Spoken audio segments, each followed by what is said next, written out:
Hello and welcome to the Finance 139 Lyon Solar case presented by Jonathan Lopez.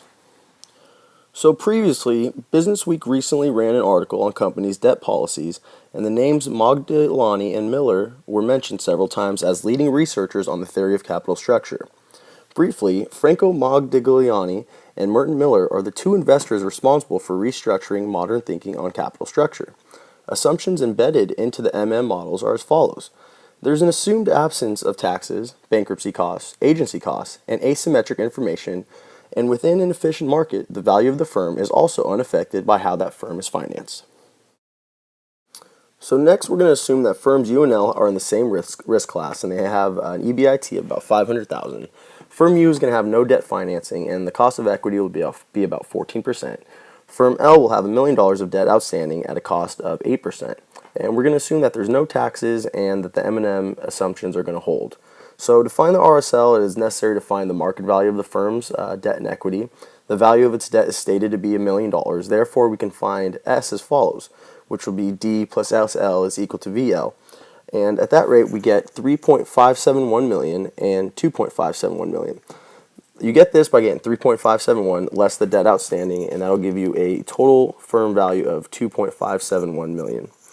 And then we know from the proposition that WACC must be 14% for all firms in this risk class, regardless of the leverage being used. And this can be verified by conducting a WACC formula. And what we did is we took the 2.24% plus 11.76%, which was conducted using the D divided by V in the formula, and we get our 14%, which is true. It is 14% regardless of leverage. Now next we're going to graph the relationships between capital costs and leverage as measured by D divided by V and the relationship between value and debt. So figure 1, or the figure of the graph, is going to plot capital costs against leverage as measured by the debt value ratio. And under the M&M no tax assumption, the constant 8% of the cost of debt is going to increase with leverage. And the increase in the cost of debt is also exactly sufficient to keep the WACC constant. The more debt the firm adds to the capital structure, the riskier the equity will get, and thus the higher its cost. And what M&M tries to argue is that the value is unaffected by leverage, and thus the plot is going to be a horizontal line, as you see in the graph. Now we're going to take into account corporate taxes, and there are two very important differences between these propositions and the zero tax propositions. And what it is when corporate tax are added, VL does not equal VU. Rather, VL increases as debt is added to the capital structure, and the greater the debt usage, the higher the value of the firm. Secondly, RSL increases less rapidly when corporate taxes are considered. And this is seen by noting that, the slope coefficient changes from RSU minus D to RSU minus D times 1 minus the tax rate. So all this does is really incorporate the residual of the tax effect. So any positive tax effect, you'll see the slope coefficient being smaller. And as you can see here, we have an EBIT, 1 minus the tax rate, divided by the 14%, and we get 3.571 million versus 2.142 million.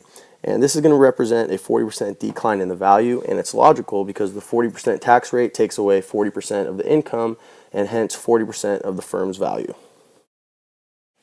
So gains from leverage are going to be dependent on the corporate taxes being considered, and the net effect depends on the relative effect of tax rates on income from stocks and bonds and on corporate taxes. And really the effects of leverage as computed by Miller's model were much more important than prior years because in earlier years of the model, capital gains were taxed at only 40% of the rate imposed on dividends, which was 20%, and bonds being at 50%. Now the advantage of capital gains are the fact that taxes on them are actually deferred, and individuals in the higher tax brackets obtain an advantage because the tax rate imposed on long-term capital gains is reduced to only 20%. So the Miller model implies, there's an effect on corporate debt and the value of firms due to personal tax effect situations, and the addition of personal taxes lowers the value of debt financing to the firm, and really the underlying rationale can be explained as follows, that the U.S. corporate tax laws favor debt financing over equity financing. And this is because interest expense is tax deductible while dividends are not. And this provides an incentive for firms to use debt financing as was the message of the Magdalani Miller paper in previous years. And at the same time, through the U.S. personal tax laws, favor investment in equity securities over debt securities. And this is because because equity income is effectively taxed at a lower rate. Thus, investors require higher risk-adjusted before tax returns on debt to be induced to buy debt rather than equity, and this reduces the advantage to issuing the debt itself. And the bottom line here is that we reach from analysis of the Miller model that personal taxes lower but do not eliminate the value of debt financing. So if a firm is growing, as we're going to see here, growing at a 7% rate, and 10% of their EBT will support that growth. But if the firm is growing, the assumptions that are made within the M&M model are violated. And the extension to the M&M model shows how growth affects the value of the debt tax shield and the cost of capital. The first difference in this situation is that appropriate discount rates for the debt tax shield is the unlevered cost of equity, not the cost of debt. And the second difference is that a growing tax debt shield is more valuable than a constant debt tax shield itself. So first we have to calculate the expected free cash flow, and this is done by calculating NOPAT less investments in net operating assets. And this would be from that $50,000 of external use. I think they used it for continuing operations or something like that, but it was ends up being about $250,000. And then next we unlever the cost of equity, which is at 14%. So we have our expected free cash flow divided by our WACC minus our growth. So that puts us at 250,000.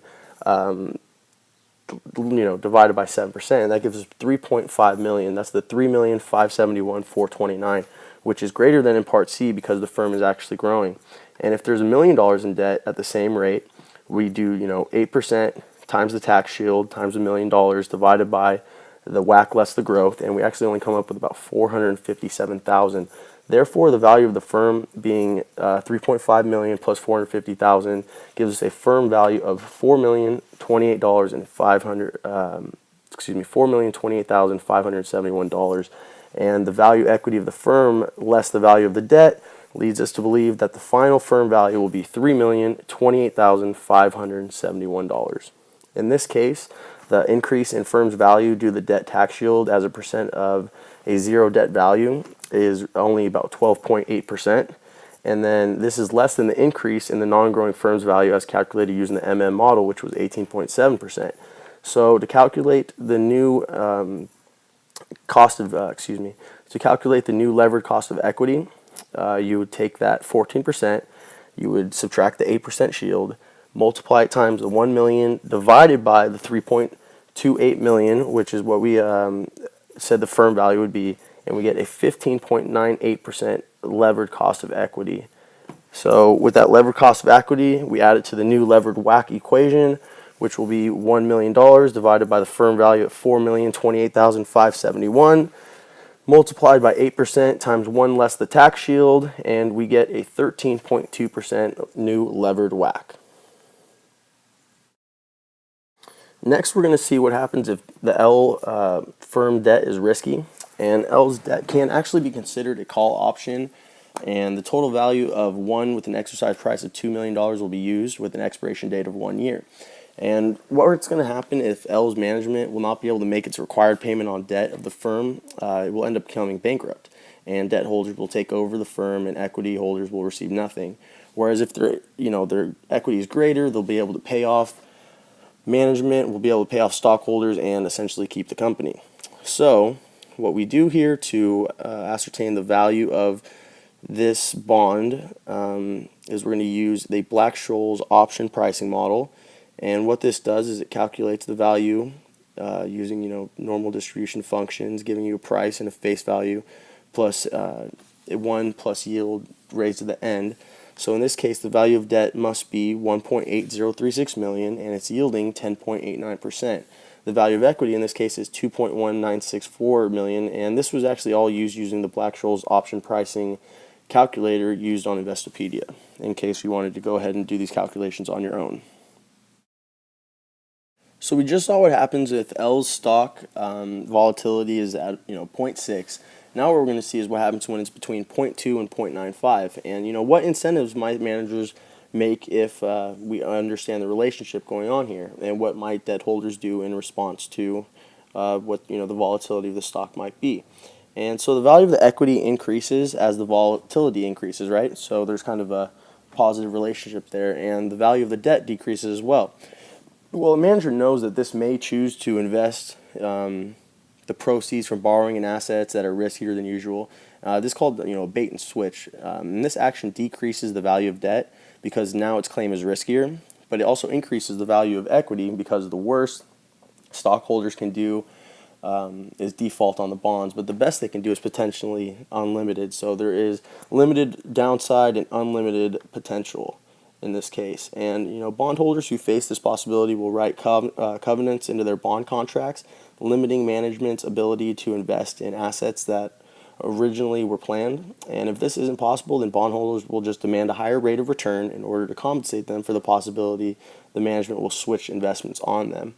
And now, as we saw at point 6, we have equity at 2.2, debt at 1.8, very similar to what we just previously mentioned. And let's say, for instance, we're at point 9. We see that equity will be 2.38 and debt will be 1.62. If we go to point 2, equity will be 2.12 and debt will be 1.88. And this relationship is very important to understand in capital structure and leverage in order to find the optimal risk and profit potential for your firm. And with that being said, I'd like to thank you all very much for watching and have a nice day.